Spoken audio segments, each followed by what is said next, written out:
চৌধুরীর কাছ থেকে তার প্রতিশ্রুতি মতো আমরা আমাদের ক্ষতিপূরণ আদায় করে নেবো। তোর জীবন নষ্ট করা ক্ষতিপূরণ চাই না, চাই না। আমার জীবনের কোনো ক্ষতিপূরণ আমার চাই না। আমার জীবনে যে অনেক বড় ক্ষতি, তার থেকে এখন আমার মেয়েটাকে বাঁচাতে হবে। আরে কি কথা বলছিস? তোর মেয়ের আবার কি হলো? 25 বছর আগে চন্দ্রশেখর চৌধুরীকে ভালোবেসে আমি গর্ভের সন্তান ধারণ করেছিলাম। আমার সেই সন্তানের সঙ্গে চন্দ্রশেখর চৌধুরীর সন্তানের বিয়ে হতে চলেছে। বিয়েটা আটকে দিতে হবে যেমন করে হোক, তবে চরম বিপর্যয় ঘটে যাবে। তারপরে চৌধুরী বাড়িতে কুঞ্জনের সঙ্গে যে মেয়েটা দেখেছিলাম সেই মেয়েটা চিনিয়া আমার মেয়ের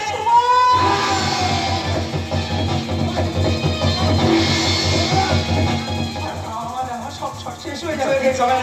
কিচ্ছু হবে না। আমি ফোন করছি, এখন বিয়ে বন্ধ করতে দাঁড়া, বন্ধ করতে। আরে দুইটা করছে মনে কথা বলে হবে না, মুখোমুখি দাঁড়াতে হবে। চন্দ্রশেখরের মুখোমুখি দাঁড়িয়ে বলতে হবে, চন্দ্রশেখর চৌধুরী কৃত কর্মের ফল ভোগ করার হাত থেকে নিজেকে বাঁচাও। চন্দ্রশেখর চৌধুরী ছেলের বিয়ের আয়োজন করে এই চৌধুরী বাড়িতে যে যতগৃহ তুমি বানিয়েছো, সেই যতগৃহে আগুন জ্বলে ওঠার আগে গুঞ্জনা চিড়িয়ার অশুভ বিয়েটা তুমি বন্ধ করে দাও। চন্দ্রশেখর বন্ধ করে দাও। চন্দ্রশেখর চৌধুরী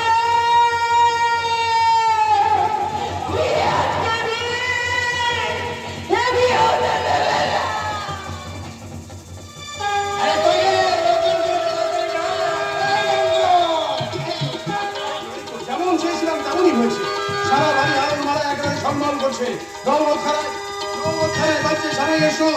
এই সত্যগোপাল, সত্যগোপাল, আরে শোন শোন, একটু করে আমার ছেলে এটা নতুন বউকে নিয়ে এসে যাবে, বুঝলি?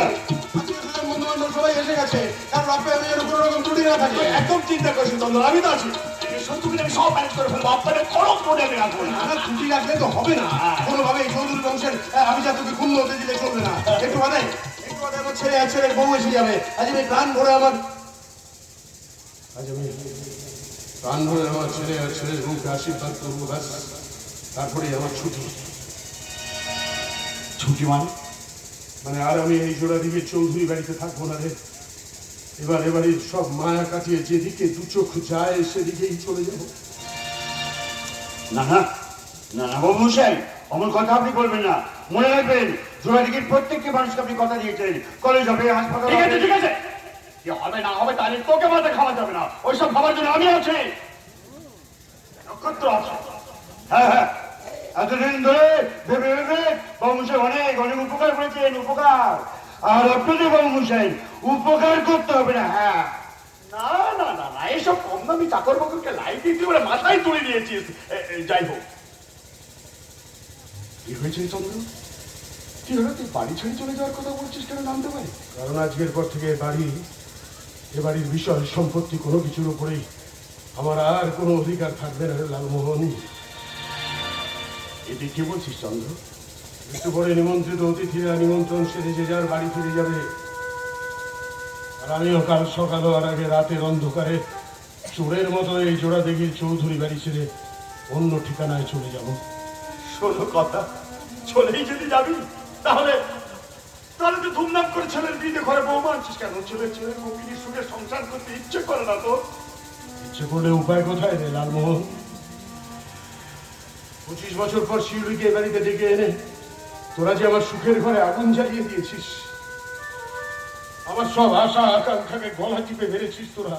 দেখ চন্দ্র, 25 বছর আগে শিউলিকে বিয়ে করব বলে যে প্রতিশ্রুতি দিয়েছিলাম, সেই প্রতিশ্রুতি রাখতে না পারার কারণে তার খেসারত বাবদ আজ আমাকে এই ভিটে মাটিটুকু বাদ দিয়ে আমার যাবতীয় বিষয় সম্পত্তি সব আমাকে আজ ওই শিউলির নামে লিখে দিতে হচ্ছে।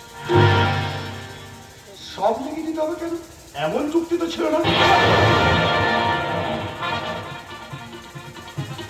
এমন চুক্তি ছিল না মানে? কোন চুক্তির কথা বলছিস তুই?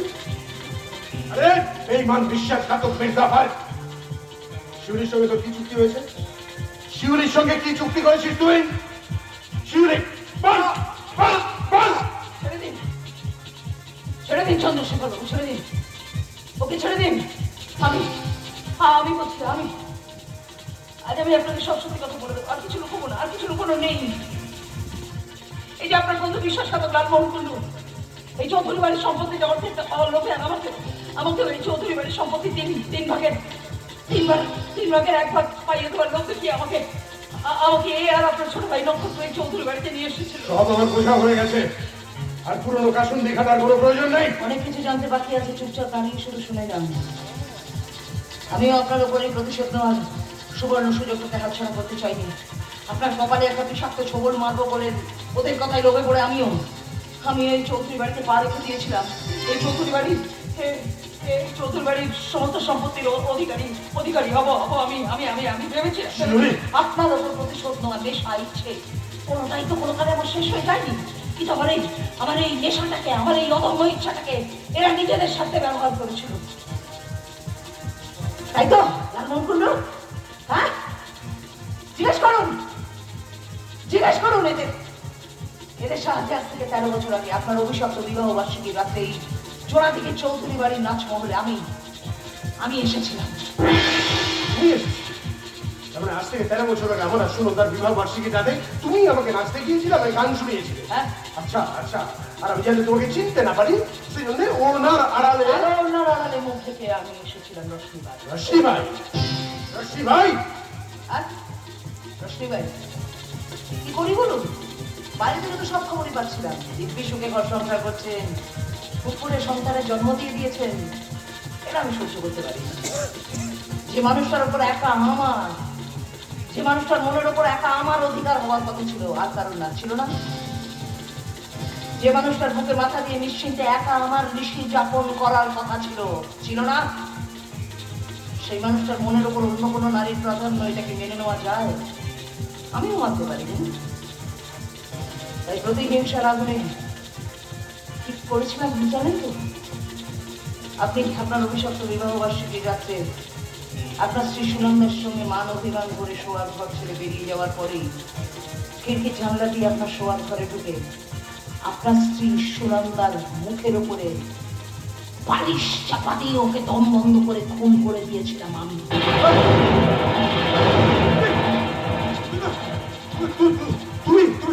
তুমি সুনন্দাকে খুন করেছো? আবার সে কথা তুমি আমার সামনে দাঁড়িয়ে বলছো? এত বড় সাহস তোমার! বলতে হবে না। আপনি মনে হয় আপনার স্ত্রীর খুনিকে খুঁজে বেড়াচ্ছেন, আমি না বলে দিলে জীবনে কোনোদিন ধরতে পারতেন আমার। মেরে দিয়েছি আমি মেরেছি। মুখের উপর পালিশ চাপা দিয়ে দম বন্ধ করে আমারই হাতের উপর ছটফট করতে করতে মরেছে আপনার স্ত্রী সুনন্দা। তুমি তারপর ওর মৃতদেহটাকে মেঝেতে ফেলে রেখে আমি নাচমহলে গেছি, নাচ করেছি, গান করেছি।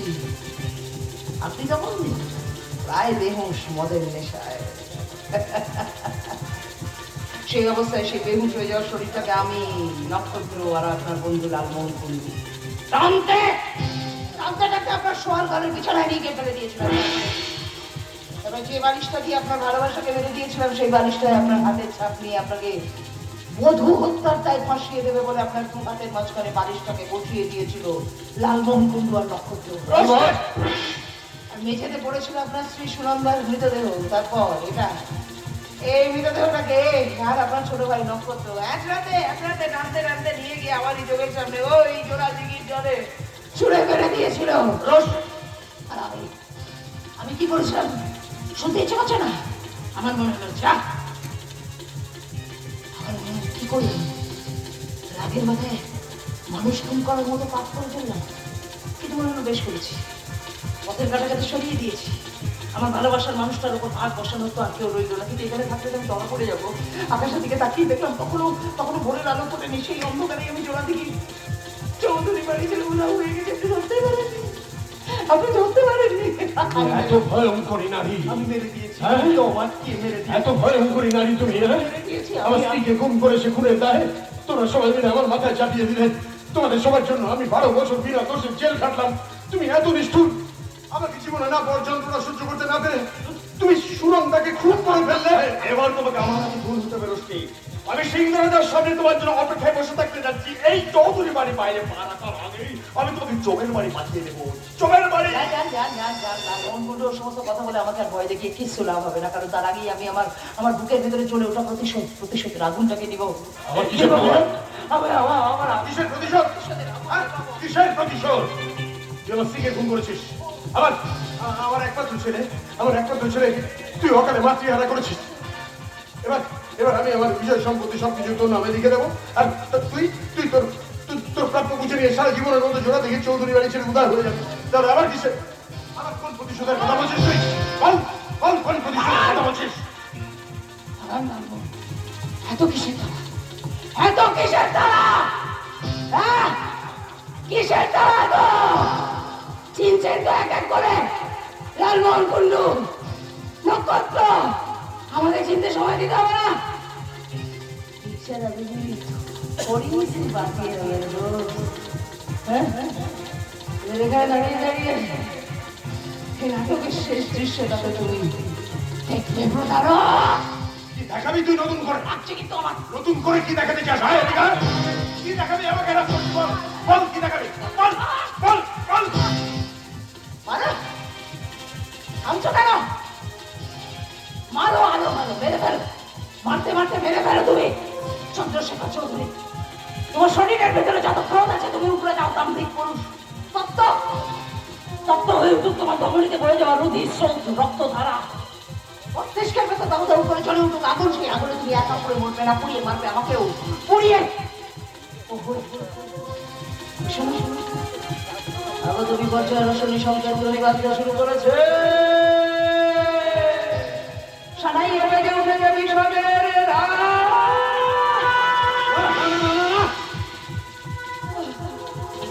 অশুভ লাগছে পরিবেশটা, পরিবেশটা অশুভ লাগছে। সানাইটা বেসুরে লাগছে। একটু পর এই জোড়া দিকে চৌধুরী বাড়ির এই উৎসবের রঙিন আলোগুলো সব টুক টুক টাপ টাপ টাপ টুক টুক টাপ করে নিভে গিয়ে এখানে নেমে আসবে নিকম্পস কালো অন্ধকার। সেই অন্ধকারে বর্তমান হারিয়ে যাবে, সৃষ্টি হবে এক নতুন ইতিহাস। না, সে সুযোগ আমি তোকে দেবো না। একটু পরে আমার ছেলে তার নতুন বিয়ে করা বউকে নিয়ে এসে যাবে, তোমার সঙ্গে আমার কথা আছে। আত্মীয় স্বজনরা সবাই আনন্দ করবে। আমার কথাগুলো কোনো শুনবে। কথা নেই তোর সঙ্গে আমার। আমার সঙ্গে আমার এই আনন্দের অনুষ্ঠান আমি তোকে নষ্ট করে দিতে দেবো না। বেরিয়ে যা, বেরিয়ে যা আমার বাড়ি থেকে, বেরিয়ে যা। কোনো কথা নেই, বেরো। কাকে বাড়ি থেকে বের করে দিচ্ছেন চন্দ্রশেখর বাবু? আমাকে বের করে দিতে চাইছিল শুন। তাই নাকি? শুনুন চন্দ্রশেখর বাবু, আপনার ছেলে গুঞ্জন বাবু তার বিয়ে করা নতুন বউকে নিয়ে এসে গেছে।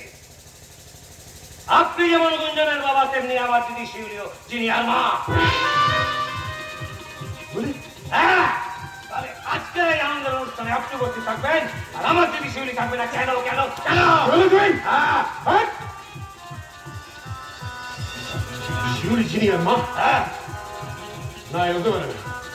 যিনি আমাকে নিজে বলেছিল ওর মা বাবা ছেলেবেলায় অ্যাক্সিডেন্টে মারা গেছে, এসব মিথ্যাচার করে হাসছে। তার মানে সত্যি সত্যি শিউলি জিনিয়ার মা? জিজ্ঞেস করুন। না না না না না, আমার ছেলে এটা কি কাজ করলো? জিনিয়াকে বিয়ে করতে, কিন্তু ওই বা জানবে কেমন করে? এখন আমি কি করবো, কি করবো এখন? না না না না, আমার পুত্রবধূকে তো আমি ত্যাগ করতে পারবো না, না পারবো না। আমার পুত্রবধূর সঙ্গে এই মেয়ে ছেলেটাকে আমি কোনো সম্পর্ক রাখতে দেবো না। হ্যাঁ, তখনই আমার কিছু যাবে আসবে না। কি বললেন? মেয়ে ছেলে মানালো কে চন্দ্রশেখর চৌধুরী? শিউলির মতো সরল সাদা সেরে মেয়েটাকে মেরে ফেলে দিয়ে মেয়ে ছেলে বানালো কে? আর কি বললেন? এই মেয়ে ছেলেটার সঙ্গে আপনার পুত্রবধূকে সম্পর্ক রাখতে না দিলে, মুখ দেখা দেখি করতে না দিলে আপনার আর সত্যি সত্যি কিছু আসবে যাবে না, কিছু যাবে আসবে না। একটু যাবে আসবে তো বটেই চন্দ্রশেখর চৌধুরী। কি যাবে আসবে? আজ থেকে 25 বছর আগে তোমাকে ভালোবেসে আমি গর্ভে সন্তান ধারণ করেছিলাম। কি বলছো তুমি? আমার সেই সন্তান এখন তোমার ছেলে গুঞ্জনের বিয়ে করাবো। আমি বিশ্বাস করি না, বিশ্বাস করি না, সব মিথ্যে কথা। সত্যি ধ্রুবতারার মতো সত্যি। কি বলছো তুমি? আজ থেকে 25 বছর আগে তুমি আমাকে ভালোবেসে গর্ভে সন্তান তো দিতে স্ত্রীর স্বীকৃতি দিতে পারোনি। গুঞ্জনা চিনি এতজনেই তোমার ঔরসজাত সন্তান। চুপ করো, চুপ করো তুমি, আমি সহ্য করতে পারছি না। তাহলে আমি কি করে? সহ্য করতে পারছি না বলে মুখ ঘুরিয়ে থাকলে চলবে কেন চন্দ্রশেখর চৌধুরী?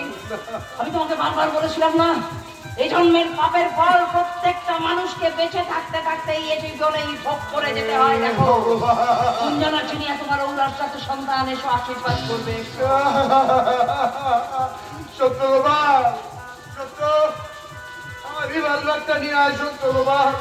ওই গুঞ্জন গুঞ্জন আর